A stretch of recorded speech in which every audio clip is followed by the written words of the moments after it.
Vous êtes sur France 24 et c'est l'heure de votre journal de l'Afrique. Soyez les bienvenus à la une ce soir. Le président français Emmanuel Macron reconnaît le rôle et la responsabilité de la France dans la guerre au Cameroun. Une guerre a eu lieu au Cameroun, au cours de laquelle les autorités coloniales et l'armée française ont exercé des violences répressives de nature multiple dans certaines régions du pays. C'est avec ces mots qu'Emmanuel Macron reconnaît la responsabilité de la France dans la guerre au Cameroun durant la période coloniale. Et justement, parmi ces historiens, Karine Ramondi qui nous a rejoint, elle est coprésidente de la commission mixte franco-camerounaise. Alors, merci d'être avec nous.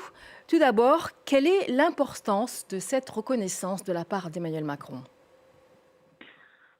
Je crois que l'importance justement de cette reconnaissance qui était très attendue, une reconnaissance d'une guerre, une guerre de colonisation. Merci beaucoup, Karine Ramondi, historienne et coprésidente de la commission mixte franco-camerounaise. Et je tiens également à m'excuser pour la qualité de la ligne téléphonique. Le Cameroun qui prépare également son avenir avec la présidentielle du 12 octobre prochain. 11 candidats vont tenter de déloger Paul Biya après 42 ans au pouvoir, qui à 92 ans brigue un 8e mandat. Les consignes de vote de l'opposant Maurice Kamto, classé 2e en 2018 et exclu de la course, seront particulièrement scrutées. À Yaoundé, la correspondance de Marcel Amoko. Et en bref, l'ancien Premier ministre du Mali, Choguel Maïga, a été placé en garde à vue. Ces derniers jours, des dizaines de militaires, dont 2 généraux, ont été arrêtés.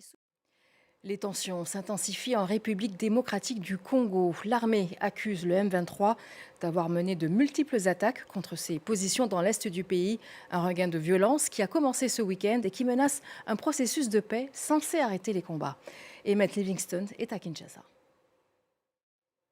En Guinée, l'opposition appelle à manifester le 5 septembre prochain contre les militaires au pouvoir. Les Forces vives de Guinée, un collectif de partis politiques et d'organisations de la société civile, dénoncent le projet d'une nouvelle constitution. Tchébile Dramé, figure politique majeure au Mali, est décédé ce mardi à l'âge de 70 ans. Ancien ministre à 2 reprises, il avait été partisan de l'accord pour la paix d'Alger. Et l'actualité au Mali, c'est aussi cette restitution de manuscrits anciens entamés par l'armée malienne. Des documents sauvés in extremis de la destruction dans la ville légendaire de Tombouctou. Cette restitution est une première étape, plus de 10 ans après leur transfert à Bamako. Récit d'Émilie Boyle.